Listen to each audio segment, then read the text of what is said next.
Funding for this program is provided in part by the Minnesota Arts and Cultural Heritage Fund and the citizens of Minnesota.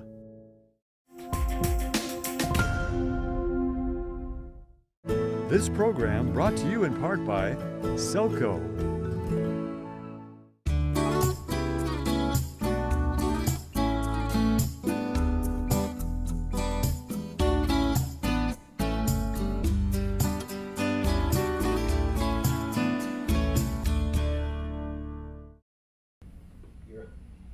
Hello, and welcome to Reading for Life. Reading for Life is a movement of the imagination with the purpose of growing community around a shared love of literature. The idea is that real community begins and ends with our imaginations, and few resources are as vital to the imagination's development as works of literature. Today we'll be discussing the book, The Things They Carried by Tim O'Brien. My name is Julie Kleinfelter, Library Director in Austin, Minnesota, and I have three very special guests with me today. Our Reading for Life presenter is Michael Verde. Michael graduated with honors from the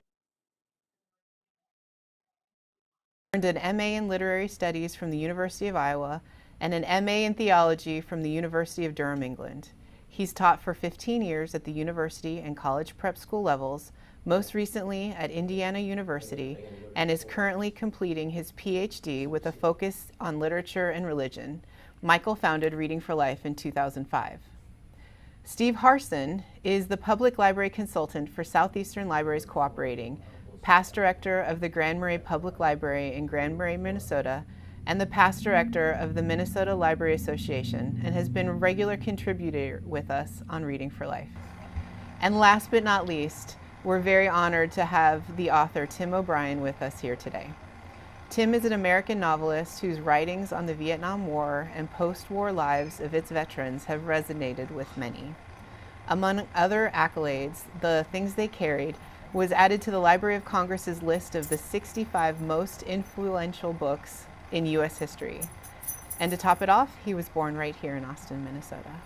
So welcome everyone. Michael, I'll turn it over to you to get us started.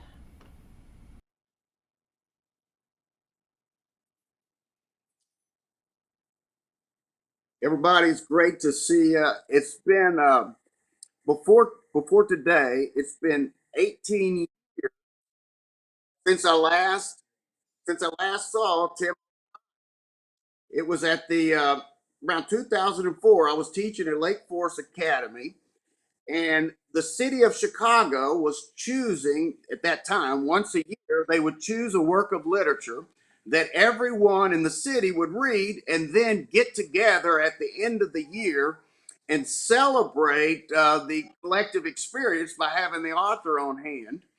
And this particular year, The Things They Carried was the book that Chicago selected. And so there was everyone in the Harold Washington Library. Tim O'Brien was there, a lot of excitement. And for the first 45 minutes or so, all of the questions, and sometimes they were really comments disguised as a question, all of the questions concerned the Vietnam War. And Tim was listening thoughtfully and responded politely to the comments or the questions that were fielded. And then someone in the audience, at about the 46-minute mark, someone in the audience mentioned a teacher, an elementary school teacher, and I think it may have been his mother, who had an influence on his life because of their love of words, including right down to punctuation. And as soon as this was mentioned to Tim, you could see something start to almost vibrate. This is, of course, in the seeming truth of my imagination, but you could tell that something was quickening his interest. And the next time he spoke, he was speaking from a different place of engagement. That public persona relaxed a bit, and we were hearing another voice in Tim O'Brien. And I made a mental note of that. And it struck me that the difference between Tim's engagement had to do with what we were talking about. And when we moved from the conversation about the war over to writing and to words, there was again a kind of an excitement that you could see that came across his imagination. And so what I want to do today is I want to talk about the words. I want to talk about the writing that makes this book, as Julie just mentioned, according to the Library of Congress, one of the 65 most influential books in U.S. history, the history of literature, which is an absolutely incredible thing if you think about that. What in the writing, what in the words explains that? Now, real quickly, everybody knows this much about writing, that you write some words down, and what makes those words meaningful for most writers, what makes those words meaningful is they point to something off the page, something in the real world that's true. This is how we read the newspaper. This is how historians write. This is how philosophers write. The words are meaningful if they point to something that's more true than the words. But writers of fiction, those who work with the art of literature, that's not how words are true for writers. For writers, the words mean in relationship to other words. The words themselves are where the truth happens. In other words, a writer is not making these words point to something else. The writer's trying to make these words come together and start to speak in another language, in the language of symbols or images. And so that's what we're going to do today. We're going to get together and try to channel the way this book is communicating without saying something like a journalist or a historian or a philosopher, but rather showing us something more like perhaps a producer of a film would do. So that's what we're up to. Guys, it would be great if everyone just got together here and just for a second so that we're all on the same page about what we're going to do. Could we all meet over here and visit for just a second? Can you put us on the output, guys? I want to just make sure we're all on the same page here. There we are. Okay, great, everybody. I was just sharing with the folks who are listening today that what we're going to do today is try to allow the book itself, the writing, to get a word in edgewise here. In other words, insofar as the Vietnam War is going to be something that I talk about, it's going to be the Vietnam War as it exists in words in this novel. Now, I'm doing that partly out of respect to the veterans, people who have participated in war. I have not.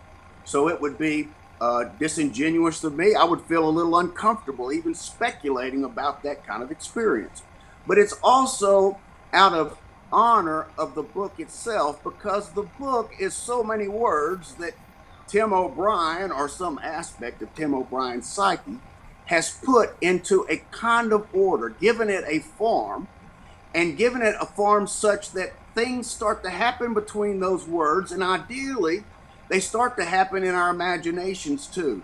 As Tim, or as the narrator says at one point, it's the memory and imagination mixing with language to make spirits in the head. And so that's what I want to do today. I want to talk about this book with the hope that we can get it spinning a little bit so that spirits start to appear in our head. So that's what we're up to today, just to give a little bit, because it's a kind of unusual way to read. It's, ironically enough, it's rather unusual in discussions of books that the books get a word in edgewise. So that's what we're going to try to do today. And I think it might be great, really, if we just kind of stayed a little bit insofar as possible in this one space, because I want everybody listening to be able to hear what I'm saying. So whatever we got to do technologically so that Tim and Julie and Steve can hear me. Could we do that? Could we do that, guys? Yeah, great. I think we just all stay together on the screen like this. How about it? Because then we can synchronize what we're talking about. Sounds good. Okay, great. Yeah, so what I'm going to do is go to the listening post. Now, those of you who read the novel will know what the listening post is. I believe it is Mitchell Sanders that tells the story about these 6 soldiers who go up into the mountain, and their sole purpose is to listen. They're going to lie quiet, no tongues, all ears. This is how the story puts it. No tongue, all ears. And as they're at the listening posts, some unusual sounds start to appear, of all places, seemingly out of the rocks itself. It is as if the land as if things that are not alive in the sense of animated started to be animated, and this, as you can imagine, is a cause. Well, it's a little bit weird. There's a kind of unsettling experience when the land starts to talk, and they keep trying to kind of explain it away, or they would explain it away, except they weren't talking. That was their deal. And the reason why this matters is because in other places in the novel, when the soldiers come up against something that is unsettling, something mysterious, something that they hadn't experienced back in the States, in most, especially death, that they use talk. They use talk to try to not engage with it. They don't want to shake hands with the man in a real way. They don't want to engage with it, so they make little jokes. Okay, but these guys can't do that because they're not talking. And because they can't make jokes and explain it away, it starts to speak at a greater degree of really absolute presence. It seems in one sense it's far away, and in yet another sense it is right there with them, which is to say it's everywhere and nowhere.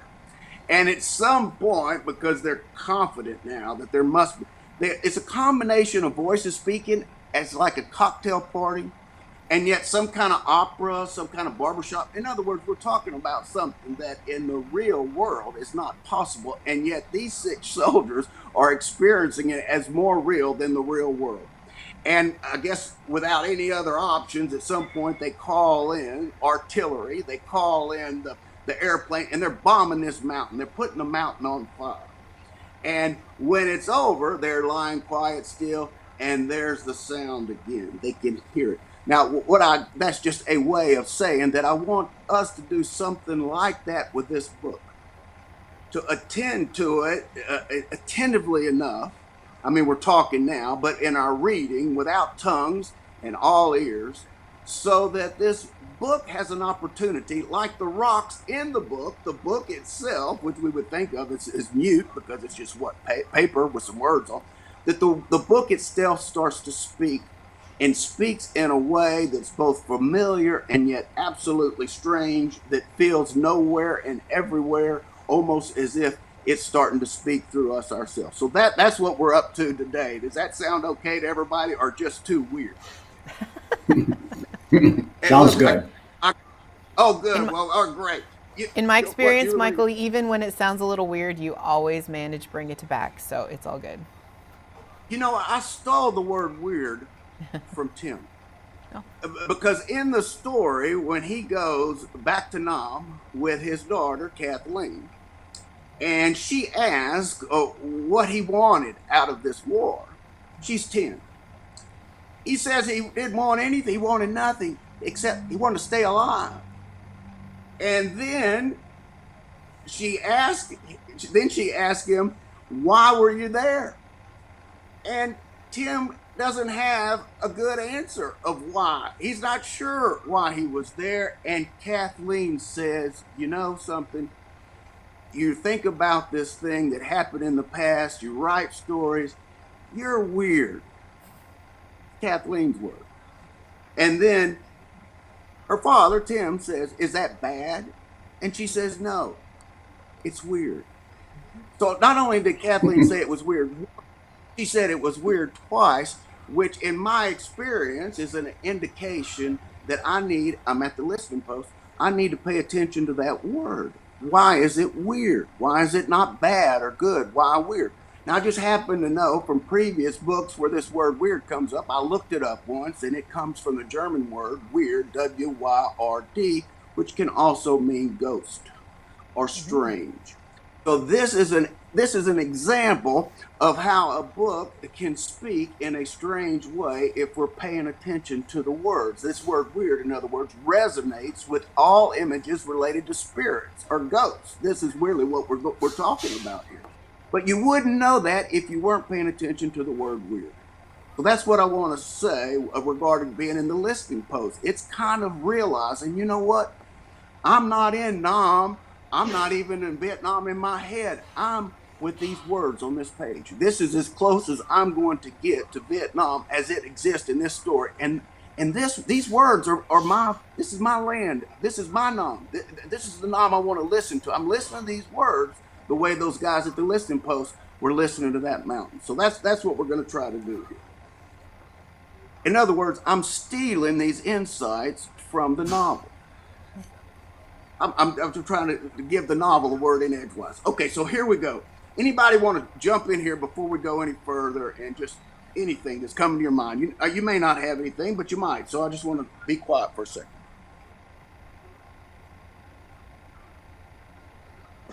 Well, that was my answer. So here we go. Three female characters in this novel, and I want to say you could say they're minor characters, and another.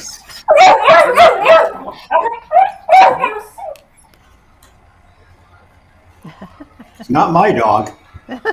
You know what? It's so weird. That's my wife. It's working. We got those weird things. Okay, here we go. 3 female characters that are not minor characters. Steve, I think that little dog is still invested in this story. I want to begin with Mary Ann Bell. She appears in the middle of the story. The other 2 female figures, one appears in the first chapter. That's Martha. One appears in the last chapter. That's Linda. And somewhere in the middle is Mary Ann Bell. And what's interesting about Mary Ann Bell is that, well, there's quite a few things interesting, but she is described, first of all, a soldier named Mark Fossey sent a letter home after Eddie Diamond mentioned this kind of crazy idea that you could bring your girlfriend over to Nam. And this idea sort of quickened Mark Fossey's imagination, and he sent a letter. Now, I'm mentioning he sent a letter because there's a lot of letters being sent in this novel. In fact, the very first sentence in the novel says that Lieutenant Jimmy Cross is carrying letters. Now, we can think of that as meaning that he has envelopes with messages inside on a piece of paper. That's one way that the word letter means. But another word that the word letter means is A, B, C, D. In other words, there might be that Jimmy Cross is carrying letters and needs to put those letters in a certain configuration in order for something to happen. I just want us to keep an eye on that possibility because there's a lot of letters being sent here in a novel about learning how to write, partly, or to tell a true war story. Okay, any case, so Mark Fossey sends a letter away. Mary Ann Bell shows up, and one of the first things we learn is that she is from Cleveland Heights. Now, I'm paying attention because I know these are weird words. I look up the word Cleveland, and it says it's a hilly place. So that's something up. And then I see Cleveland Heights. It could have been any number of places in Cleveland, but she comes from Cleveland Heights. So I've got 2 images of things that are up. Could be nothing, but I'm paying attention that it could be something. And pretty soon I learn that Mary Ann Bell is not content staying there in the base, up in the mountains. She has a longing to go down into the deep of the jungle.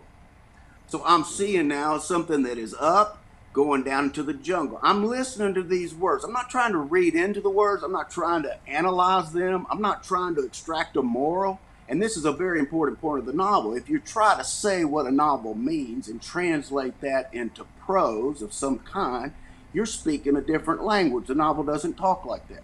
If you try to say, for instance, as the novel does, war is hell, that may or may not be true, but it's a generalization, and no one experiences it as a generalization. They experience it in absolute particularity. And I want to stress, though, so what I'm doing now is I'm not trying to analyze the novel. I'm trying to listen to the words of the novel so that they can get a word in edgewise. And I'm using my imagination now and not only my intellect. So what I see is Mary Ann Bell starts high.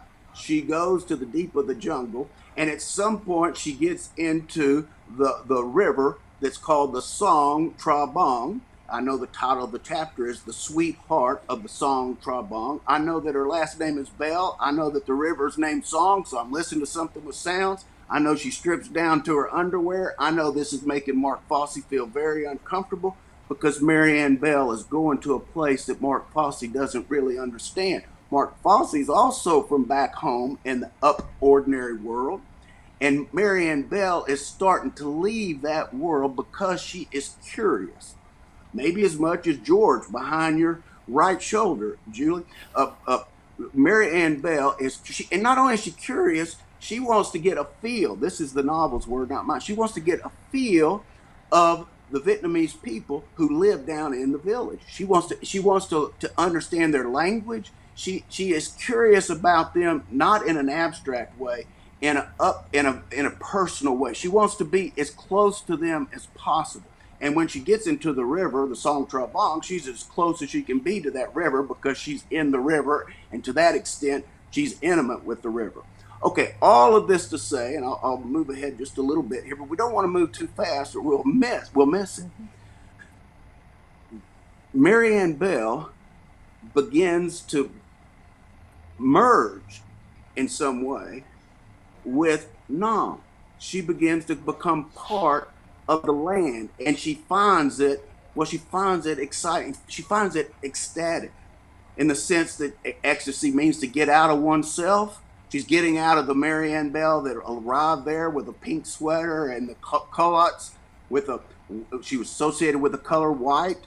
She's getting out of that, and she's getting into some new colors. I mean, she's getting into the land, which is not white and pink. She's getting into brown. She's getting into the water.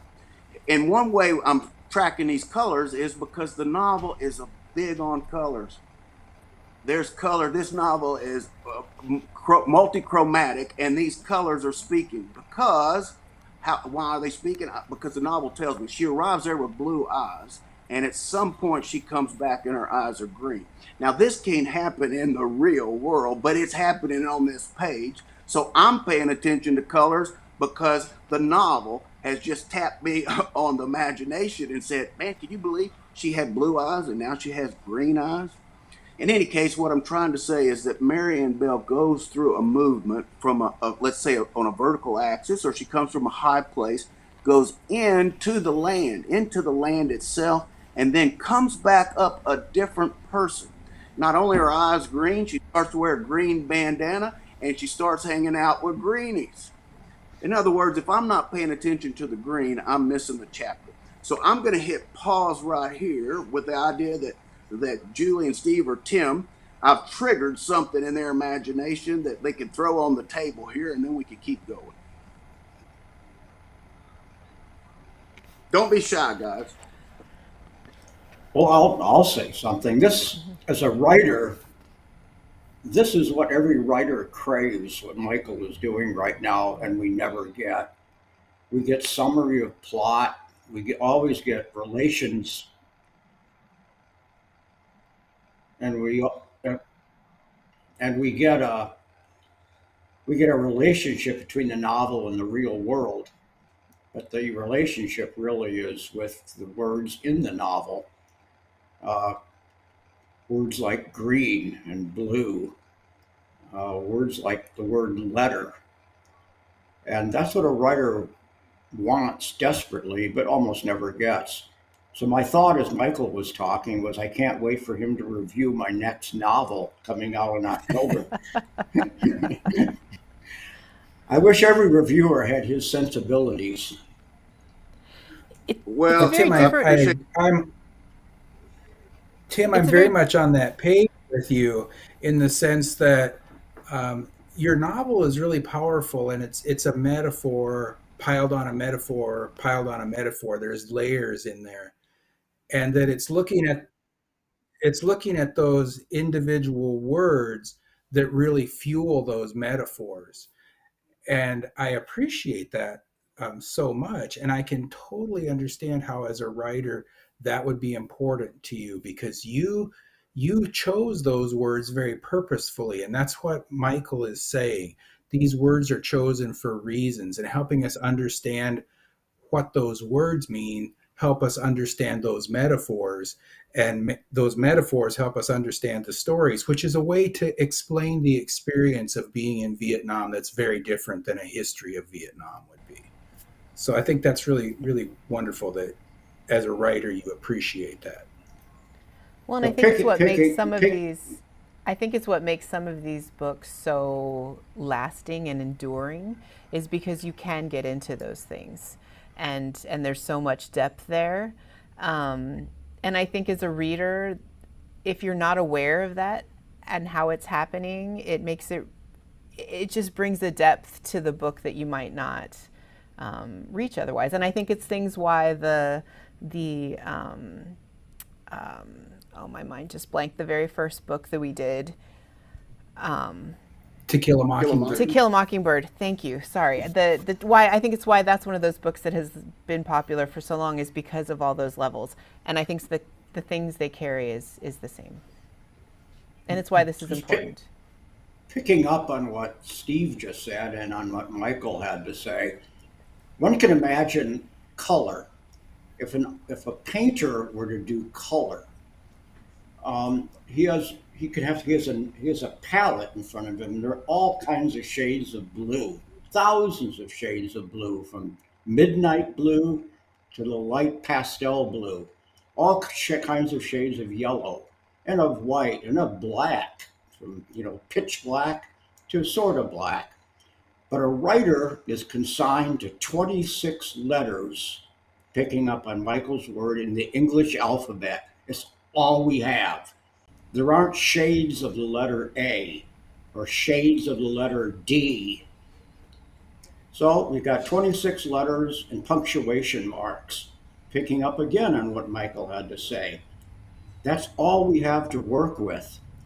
And one hopes that by putting those letters in the proper order, in an order that will do something to the reader's imagination within the book, not outside the book, but within the book, we're creating a kind of world through 26 letters and a bunch of punctuation marks, hoping that these letters and punctuation marks will make images or spirits in the reader's head.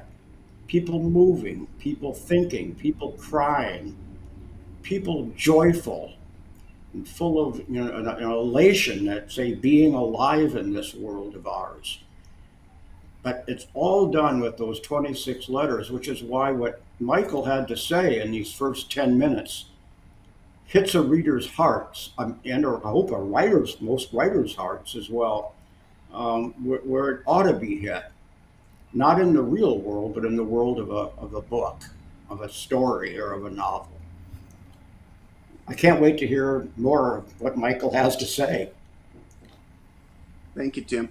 Well, often when people hear what Tim just said, that the reality of the experience is taking place in the story itself and not off the page, often understandable reaction could be, well, you know what? That's why I don't read fiction. That's why I read nonfiction, because I'm interested in things that happen in the real world. Now, if there was ever two words that were begging the question, it would be real world. In other words, what constitutes the real world? This is one of the things that the novel is raising the question. And so there's a possibility that if these 26 letters come into the right combination over the entire verbal body, and that's how I imagine it, a verbal body, if they come together in the right combination, something will happen in which one is elevated, lifted up, let's say, not just off the page, but in some imaginative, crucial sense, above the real world, outside of the real world. And why does that matter? Because you have a perspective on the real world. Otherwise, you're so embedded in it, you don't understand or know where you are. You don't have a way to orient yourself to say this is right, this is wrong, because you're too much in it. But if you can step outside of it in an alternative world and for the first time see it, as they say, if you travel, you'll see your own country and you'll understand your own country for the first time. Well, this is why these novels, even though they're not real in happening truth, are in some sense our only way to know what the real world is, because they give us a vantage. And there's another point here, and this is, I'm stealing from Shakespeare. Shakespeare says, the lover, the lunatic, and the poet are of imagination all compact. And what Shakespeare is saying is, people who are in love and people who are crazy and people who play around with words, they've got something in common. and that has to do with their imaginations. And what that imagination does for those three people in those three conditions is they start to think that two things can become one. When you're in love, you imagine that two people, I'm stealing this again from the novel because Timmy wants Linda inside him. And at a certain point, this is what Mary Ann Bell wants with all of Nam. She wants to eat it like dirt. She wants to eat it like death. She wants to consume, okay, because here the imagination is not convinced that we live in a subject object world where all things are together but separate. I'm stealing that from Martha. The lover and the lunatic and the poet imagine that two bodies can come together and become one body, and that can't happen in the real world, or if it does happen, you're at the carnival because it's a monstrosity. So what I'm trying to say is there may be a sense in which the real world's not real enough for our deepest desires. If our deepest desires is to become one with the other, and the real world doesn't permit that, then the real world is simply not real enough for our imagination, and we have no other alternative but to create a world that is as real as we are. So what I want to say, stealing this from the novel, is that reality doesn't completely become real. In fact, one doesn't complete the experience until one participates in it imaginatively. One isn't even out of Nam until one begins to write about Nam. The imagination is the ingredient that makes something real. And if you abstract the imagination from it, you're not getting to the real world. So all the nonfiction is not necessarily getting to the real world. I hate to say that. I hear this often from men that they just don't read fiction. I don't know, it's some kind of female thing. But when I hear that, I think, you've never been to the Listening Post. You've never heard something more real than what you're hearing. Steve, I see you got an insight. And Michael, I'd like to say about that, and Tim, if you can follow up in response to me to make sure that I'm on the right track. But I feel like that what you're saying resonates with, let's just take the stories of the woman who went into the jungle and gradually became the jungle. I think that in a sense that those words that you're talking about help us understand that metaphor that gradually the U.S., by their involvement in Vietnam, became part of Vietnam, became part of that story and part of that landscape, and that we internalized more than we think, and it changed us more than we think. Tim, does that sound accurate to you? Yes, it does. In a way, there were as many Vietnams as there were soldiers in Vietnam, which was part of it was implicit in what Michael was saying maybe 10 or 15 minutes ago, that the real Vietnam is not a single thing. It's a distributed thing among the minds and the hearts and the memories and the emotions of 3 million Vietnamese who died, their parents who have to live with the deaths of those 3 million Vietnamese, 69,000 Americans and their mothers and fathers and their sisters and brothers. Each of them has a Vietnam in his or her head that's not identical to anyone else's because of what they brought to it. In a book, it's another being. The book is presenting its Vietnam, but another soldier writing another book about the same war would be presenting through the language, through the events of the story, through the imagery, another Vietnam. There are as many Vietnams as there were people who were affected by it, and probably more than that. It's interesting that when we talk about that war in America, we rarely talk about the Vietnamese, especially soldiers who were there. They're so invested in their own experiences, their own pain, their own terror, all the baggage you carry out of the war, that you think very little about the 3 million, dead Vietnamese and their moms and dads. It's an insular way of doing it. So when Mary Ann Bell goes into that jungle, she's absorbing darkness.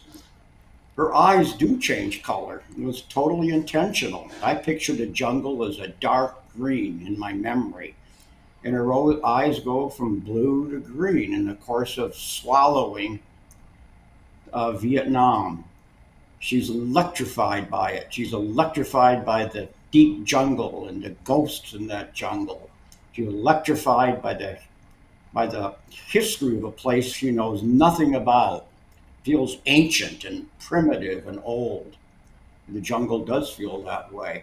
And when there's a war going on in the midst of the jungle, it feels all the more savage and all the more primitive. There's a feel to it, which is the picture that the things they carry presents.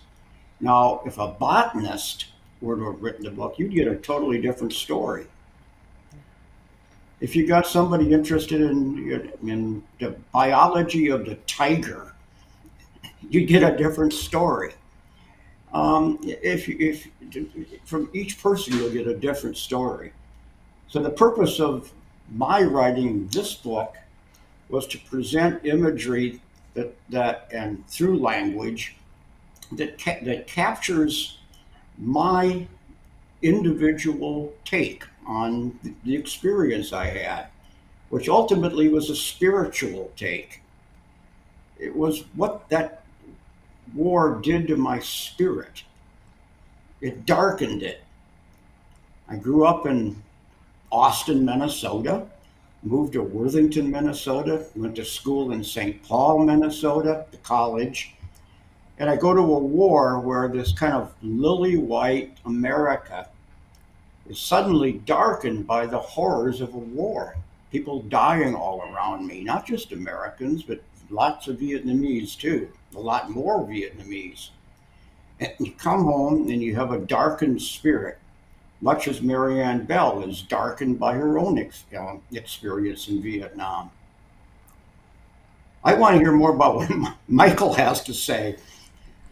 You can't I just believe wanted, how a writer. Go ahead. I'm sorry, Julie. I was just going to say, I was going to comment on, I really liked what you said about how every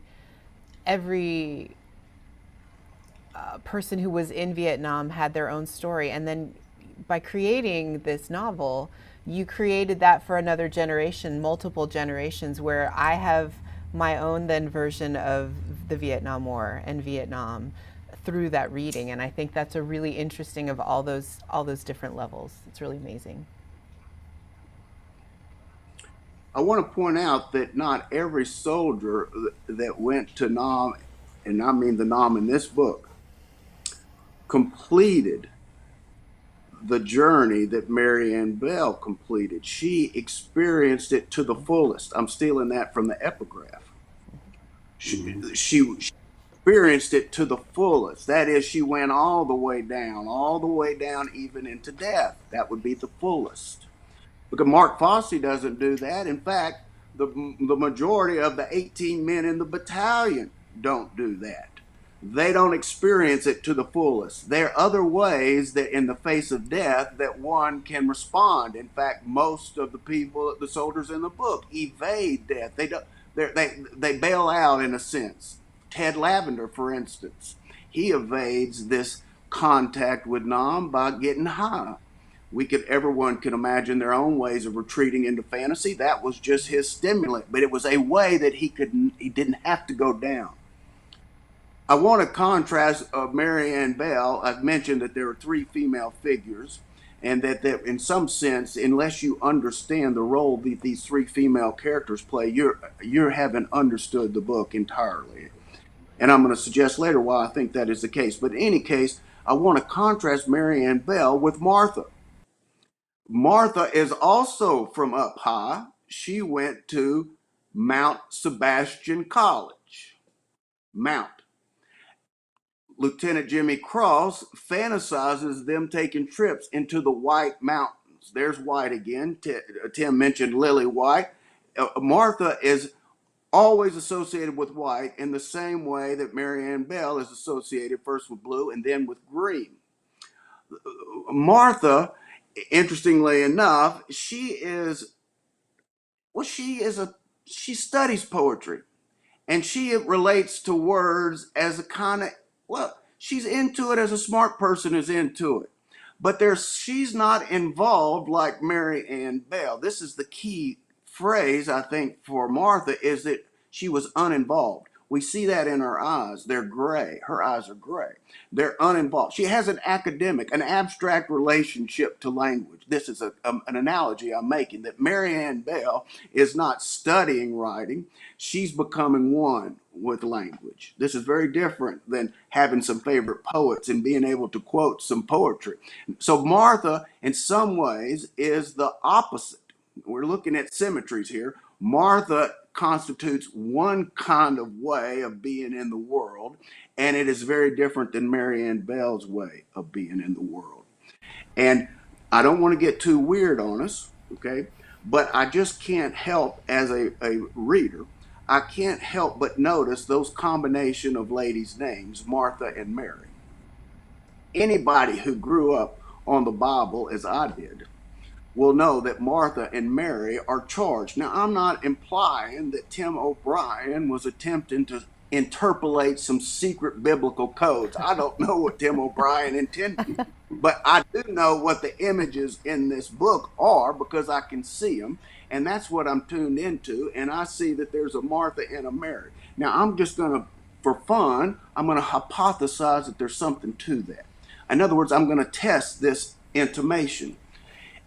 And I'm going to ask, is there any reason to think there's a parallel between this Martha and the New Testament and this Mary and the Mary in the New Testament? And weirdly enough, there seems to be a lot in common. One of the things in common is that when Jesus comes to meet these two ladies, Martha chastises Mary because Mary quits doing the chores and she sits at Jesus' foot. She experiences his presence. And when Martha chastises Mary, Jesus, in a nice reproof, says to Martha that Mary was in the one thing needed.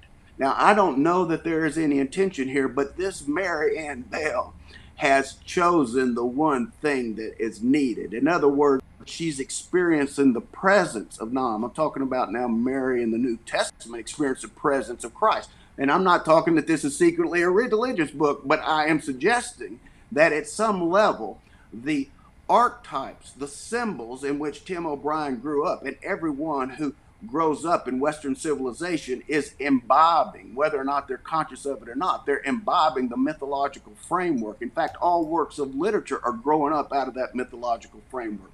So just as you have a word in this book that can serve as a symbol, some of these words also are symbols, but they're working as archetypes.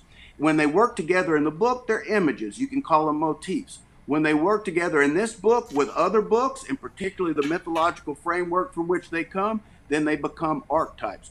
Now, it would be reading into this if, however, there weren't other places all over this novel in which you get some interesting archetypes. For instance, Mary Ann Bell is, first, when she gets down into the river Song Trabong, Mark Fosse starts to warn her about ambushes and snipers. And throughout the rest of this chapter, and of course throughout the novel, there are ambushes. The word in this novel, in this particular chapter, keeps being repeated about going out on ambush. And she's out there on ambush. So again, I'm paying attention to words that don't go away. And for the longest time, I thought, what in the world is going on with this ambush? There's got to be something going on. And then it dawned on me, ambush. I heard it as two words. I heard it as am, as a being verb, and then I heard it as bush. And I thought, well, that's weird because bush is used in this novel to describe when you go out in the bush. And an ambush, if you start to play around with it, that starts to sound like, well, there was a bush in the Genesis, maybe Exodus, where Moses goes to this bush. And this bush, when he talks to the bush, we said in this novel that rocks could talk. Well, in this old book, a bush is talking. And this bush is on fire, but the fire's not consuming the bush. And when Moses asked this God that has called him to lead people out of Egypt, when Moses says, what's your name? Because I'm going to want to tell these people your name. And now the bush is talking to him, and the bush says, I am that I am. There's an ambush. In other words, God will not tell Moses his name because God's not a noun, it's a being verb. You could think of it in that way. I'm not saying that's a definitive interpretation, but I'm starting to tune into why that mountain was on fire and it didn't burn up, and why when Mark Fosse goes with Rat Kiley to the hutch or the hooch, wherever those greenies are, why there's fire around the window pane, and why when they walk in there's candles, and why the red and yellow starts to be used as colors. Because we're getting into a kind of fire that you could associate with the spiritual world. And in the spiritual world, the fire does not consume. The fire feeds. In the real world, fire just eats things up. But in the spiritual world, the fire consummates their reality. So now, again, I don't know if Tim O'Brien, when he wrote ambush, intended that or not. I have no way of ever knowing that. But I do know that the word ambush comes up a lot, and it starts to resonate with what else is going on in the text, okay, related to how could Mary Ann Bell become one with Nam? If she's only a physical thing, that's not possible. But if Mary Ann Bell is partly a verb, in other words, if partly who she is I am, well, then she could be one with life. So that's why I think, in other words, if you pay attention to these words, they may lead you into the entire mythological structure that your imagination has grown up with. Now, again, I want to stress that this book is not saying it's secretly Christian. I'm saying, in fact, we know, for instance, that Kiowa had the New Testament, and that Kiowa's not getting the last word in this novel either. In some ways, Kiowa comes close to going as far as Mary Ann Bell goes. In some ways, I suppose he does, because he goes down into the shit field. But this, I'm saying that the New Testament is not given a privileged place in that way in this novel. I want to stress that. But nevertheless, this book has been listening to the books that came before it too. Because not only has Tim O'Brien gone to Nam, Tim O'Brien has been a lifetime reader. And he's been at the listening post of other books. And those books have been getting a word in edgewise in his imagination. And this is what we can mean by the tradition, how it is carrying on. There are people who are communicating in tongues. I say that. I stole it from Mary Ann Bell. Because if you go all the way down and come up, you can speak in tongues. This is why she's got a necklace. I don't know if it's why. I'm just saying she's got a necklace of tongues, and they seem to be ending in one sense like she's on a vow, a shrill vow. That's an am there. Why is she got green eyes and tongues? Well, here is what the novel, let me use the word everness. The word is everness. She's got everness. That's pretty close to eternal. And if you can speak in tongues, there's a chance that although all of us have different noms and all of us can imagine the world in different ways, there may be moments in which, despite the diversity, or perhaps because of the diversity, we experience a unity. In other words, maybe in just one moment, a transient moment, maybe in now, the moment that never is, like the man that never was. Maybe in now, all of a sudden, all of us come together into one body.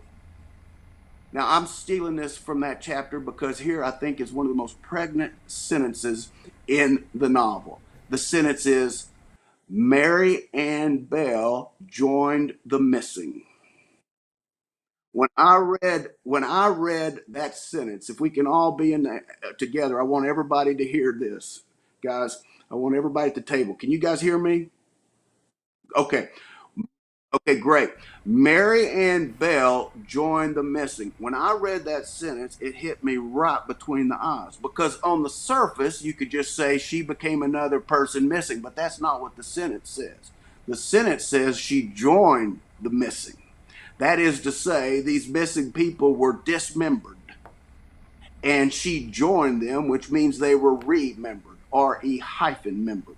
All of a sudden, the missing now were one body. She became nobody, but then became the spirit of everybody. I'm stealing this from the novel. You know, if you learn how to read, you don't have to be smart. You just have to learn how to hear what the novel is teaching you. So I want to stress that what I don't imagine I'm doing is analyzing the novel. I'm, in fact, trying to eschew, to run away from any generalizations.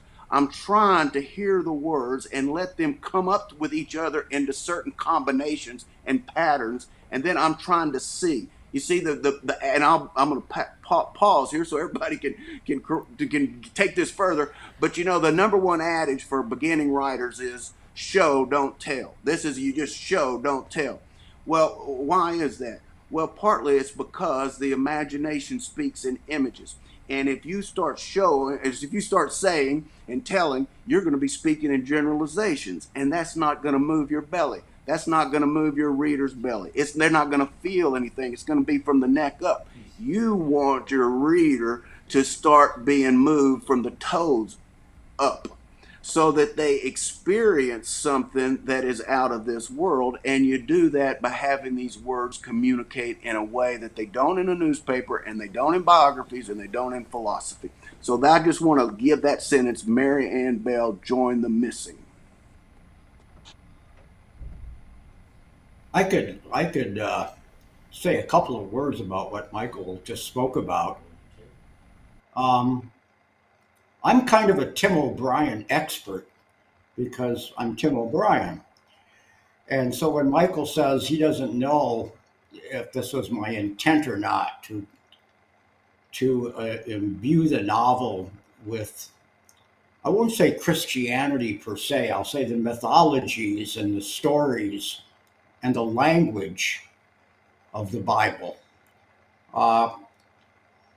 In Austin, Minnesota, and later in Worthington, I sat in a Methodist church, went to Sunday school, and though I didn't care for it much, through a kind of a language osmosis, I absorbed the stories and the language. The novel is intentionally organized around those stories and that language. It's intentional. So all that Michael had to say makes my heart lighten, because Michael got it. Maybe, I think partly through Michael's intelligence, but he was paying attention to what a writer once paid attention to. Between the Mary and the Martha, for example, is a guy named Jimmy Cross, Cross. That was intentional. Between these two women, there's a man bearing the name Cross, and bearing the cross also of leadership in Vietnam. He's a lieutenant. He's in charge of the lives of these people. Pretty conspicuously, I would hope, intentional. The spirits that are conjured up through a story, the spirits in the head we were talking about later, the word spirits is used intentionally in the book. It has to do with something beyond reality, beyond the here and now, that which we hope universally we're all seeking. So just a moment ago when Michael mentioned that, not all Vietnam veterans, not all mothers of Vietnam veterans, not all mothers or fathers or people in general look at the war the same way. A writer hopes somehow to bring everyone together in some kind of universal. And for me, it's the universal of storytelling, of mythology, mostly of language, the language within stories, to bring us together. To feel in your toes, as Michael said it, and moving up through your body and your liver and your heart and your lungs and in your head, to feel the darkness of being surrounded by death, murderous death. I mean, war is sanctioned homicide. It's legal homicide. It's legal murder. But it's still, in the end, man killing man, intentionally, not by accident, but intentionally. You go out on the word ambush occurs, as Michael said, throughout the book. The intent of an ambush in the military sense is to kill people. Hope they go by and kill them. Among the people who go by sometimes are 16-year-olds. There's a story about that in the things they carried, and the guilt that the character who bears my name, the Tim O'Brien character in the book, has to live with for the rest of his life, a dead 16-year-old boy. The character in the book, like this guy, the real guy, has no idea whether it was his bullet that hit that kid and killed him. How can you know? 35 people were firing away. Grenades were being thrown, machine guns going off. You have no idea if you're the cause of that death. But we all know universally what it is to bear guilt in our lives. That little fib you told back in 3rd grade can haunt you until the day you die. Or what you should have said to your mother on her deathbed but never said will live with you until you die. We all know what that feel of guilt is. That's a universal. And one of the objects of the book, as Michael again articulated better than I am, was to make us feel something of what others feel and have felt, not just in a war, but in life in general. And not just life in general, but life for as long as humans have been humans, going way back to the biblical times and beyond that as well, is to try to approach something beyond the here and now, something that lives ultimately in our imaginations of what others might feel and might have felt. What were the last thoughts of that dead 16-year-old kid? What will the thoughts of his mother and father be for the rest of their lives? You do try to approach the universal through particulars. Wonderful. Tim, I feel like the things that you just said are some really profound thoughts, and particularly the part about feeling, because to me, it seems like your book is really about helping people feel what Vietnam was about, because every soldier there had a different experience and they had different feelings. Every one of us who wasn't there also has a different relationship to the things that happened in Vietnam and different feelings. And getting to what Michael was saying about the words and the power of the words and the way the words are used, I think you use that stuff maybe unconsciously, but to help build that sense of feeling about, well, how can you feel what it was like in Vietnam? How can you understand that? How can I make you feel what it felt like to experience it for some people? And you're tapping into, with your mythologies, the concepts that really fuel American culture: high and low, light and dark, good and evil, that are really strong and powerful cultural values that we hold, and you use ways to help people understand Vietnam. And I feel like your book is really masterful because it does that so well. Speaking of things that get divided or dismembered, Steve, feelings from intellect. In other words, we can be separated, but together. We can be separated from our own feelings. And one of the things that could happen in an experience of a book like this, and again, I'm seeing it from the novel because this is what happens to Tim, the implicit narrator. He goes to Nam and experiences things that cause a kind of trauma such that he cuts himself off from his feelings. This is moving towards the climax of the novel. When Tim goes back with those moccasins, at some point when he finds in the shit field the place where Kiowa's rucksack was, not Kiowa, because Kiowa was pulled out of the shit field, but he finds where his rucksack is, and Kathleen is watching, and she can't understand why her dad's in 8 inches of not even water, just muck. And he pulls out those moccasins, and then he puts the moccasin. At some point close thereafter, he says something in his heart shut, and something in his heart opened. And he he shows that when he went to Nam, the Tim that went there died in a way. The man he killed, the reason why it can be true if his daughter asked him if he killed someone, and it can be true if he answers yes, and it can be true if he answers no, is because if he didn't necessarily kill someone who was the enemy, he killed a part of himself, or a part of himself was killed. So either way, it's true. Now, by going back and giving those moccasins, the part of Tim that was separated from Tim, dismembered from Tim, can be remembered to Tim. And the novel shows that with a door opening and a door closing. Door is important because the doorbell. And when Mark Fosse goes to the door to get into where Mary Ann Bell is, and then you got doorbell. I'm just playing around with the sound that happens when something opens. The sound that you can't see but you can hear.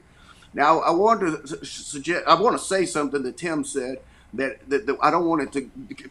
When I talk about novels in this way, every single time, at some point, when I get most excited about what I'm sharing, because I know that I'm tuned into what I'm reading. That's why I get excited about it, because I feel ecstatically related to the language. So I'm starting to get excited, and I start sharing what these words are doing. Every single time someone says, "But do you really think the author intended that?" It is absolutely an example of evasion. It is in some ways like Ted Lavender's Dope.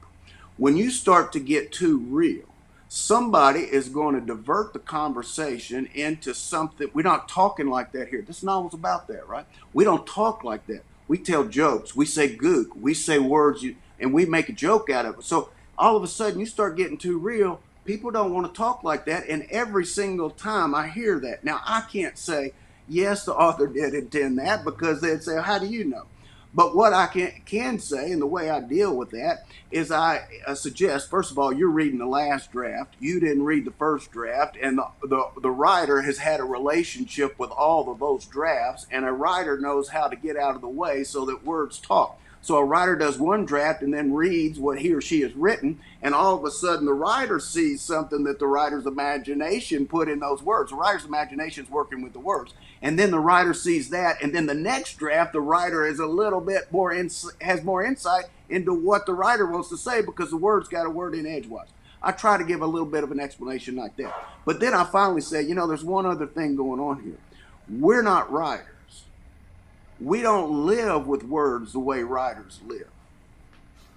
If you understood that for a writer that words are reality, and if you understood how many hours that they spent in that medium, then you might not think it's so miraculous. But you because you don't spend time in that medium, you can't imagine it. But that's why you're not a writer.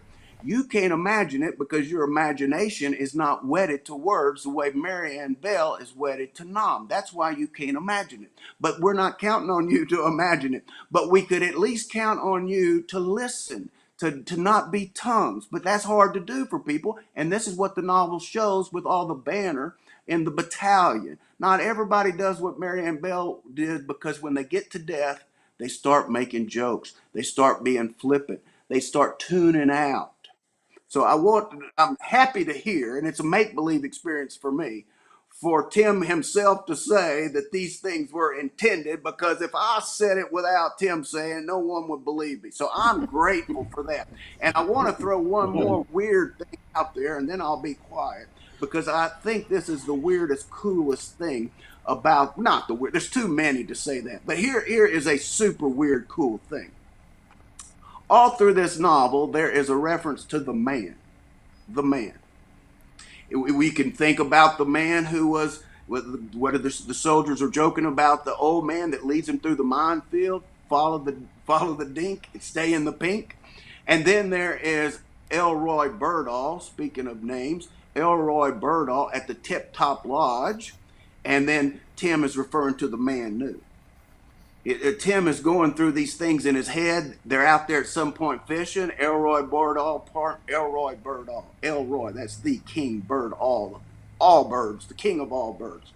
Elroy Birdall. Maybe that's a coincidence. I don't know how we got Elroy Birdall there. If it's a complete coincidence, in other words, it's not a coincidence. It would be more miraculously if it was a coincidence. In any case, Elroy Birdall is fishing, but his name is Bird. At one point, he says to Tim, he points up to an owl, and he says to Tim, that's Jesus. Now, I'm paying attention to birds. And I'm paying attention to this Jesus motif related to birds, and I have a little better understanding around Elroy Birdall. But I also understand that the fishing line, can also be a line in a novel, like a sentence. And so the man has got the line in the water. He's fishing. He's listening. He's not talking. Fishing becomes like listening. You're listening now at the deep in the water. That's a deep listening. And you're waiting to feel something on the line. This is to feel something. And the man knows what Tim doesn't know yet, because the man can hear what's going on in Tim's mind. He can feel it. He can feel it. Oh, I'm giving an example of the man. The man appears all throughout the novel. It ends when when Tim goes with Kathleen. They go to the field. There's a wonderful passage at the end, if you can read it. Kathleen says, first of all, she looks back out over the field. Now, there has been two farmers in this, or near this ship field, while Tim is bringing back those moccasins, and they've been looking on. And at some point, Tim had made eye contact with those two farmers. And at one point, one of the farmers lifts a shovel like a flag, which is a wonderful emblem. If the land had a flag, it would be a shovel. It's also a great emblem if we're digging deep. In any case, the man holds up a shovel, and then this experience is going on, going back and forth from the field to those two men. When Kathleen looks out over the field, that's the last word you see, she asks, "Is he mad?" Now, we could read this one or two ways. You would, if you're just not paying attention, you just read it, "Are those two men over there mad?" But the word that came before it is field. So the question could be, is this land mad? Is this field mad? And then Tim tells her that that's all finished now. He's not mad. That's over with. In other words, Nam, if you turn it around, is the word man. I think this is why the man is always appearing without it being cashed out with a first name. I think this is why Nam is often referred to as not Vietnam, but the Nam. At a certain point, then you could say that Marianne Bell married the man. She married Nam. Martha isn't marrying anybody. She's going to stay a virgin. She's not going to have sex. Now, Marianne Bell may or may not have had sex with the Greenies. We don't know, but she lied down. She lied down with them.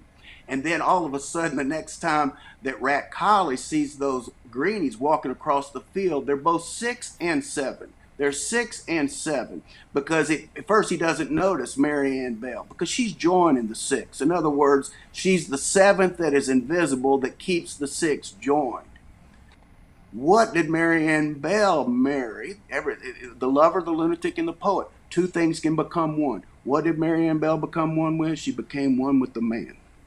And a way to think about that is that something in our imagination can become one with words. Now we're getting into where the novel is talking at another level where I get excited. When the imagination weds words, the imagination is finding a new body. It's leaving the physical body and finding a verbal body. And then those words, because of the spirit that's entered in them, start to take on a form. In other words, the words need the imagination to take a living shape. And the imagination needs the words to have a body that's going to have everness. So when the imagination marries the word, two things are becoming one. And those two things that became one just so happens to be the book that we're reading. Now we start over in the first sentence, and Lieutenant Jimmy Cross is carrying letters. Yeah. And then here we are where we began for the first time.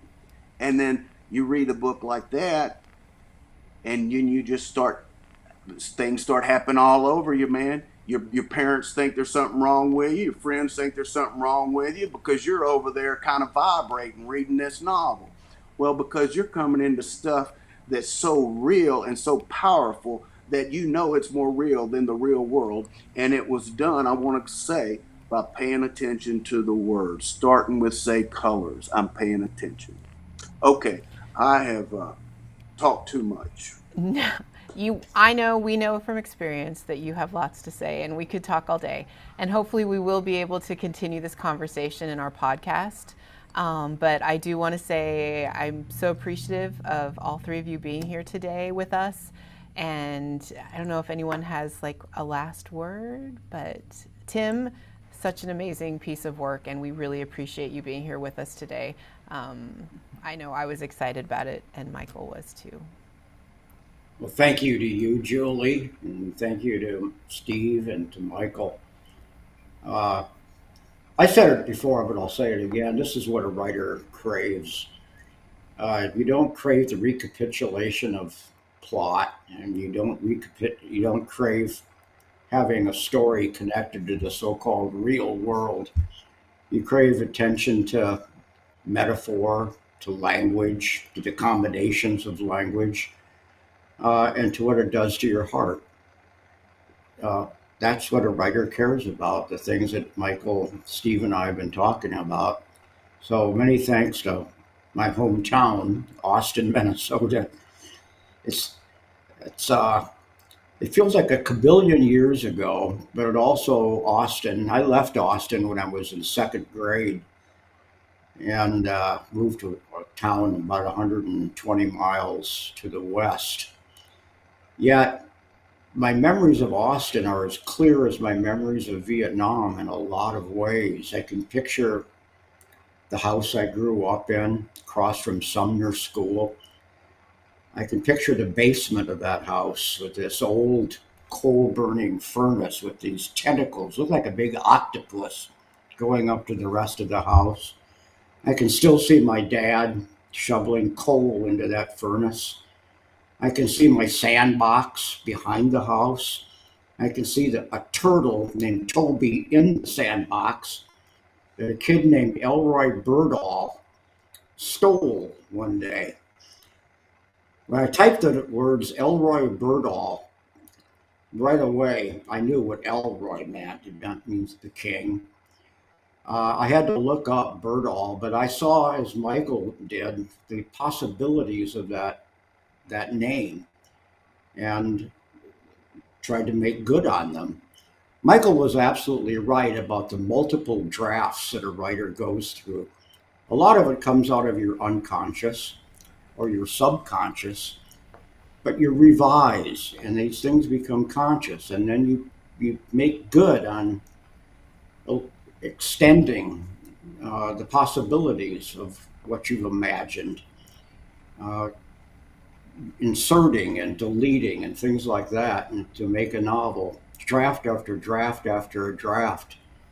This morning, before we started this, I finished reading the first pass on page proofs of a new novel, doing exactly what I'm talking about now. That's how I spent from 4:30 to 11:30 this morning,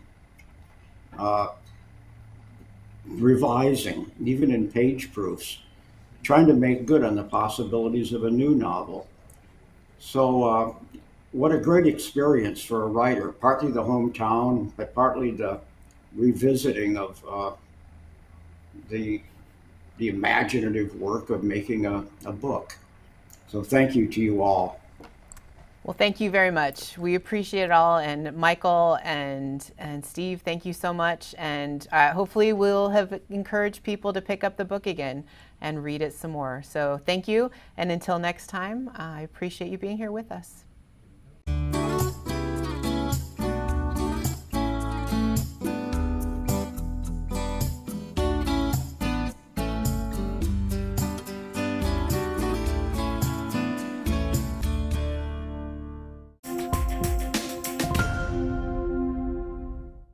Funding for this program is provided in part by the Minnesota Arts and Cultural Heritage Fund and the citizens of Minnesota.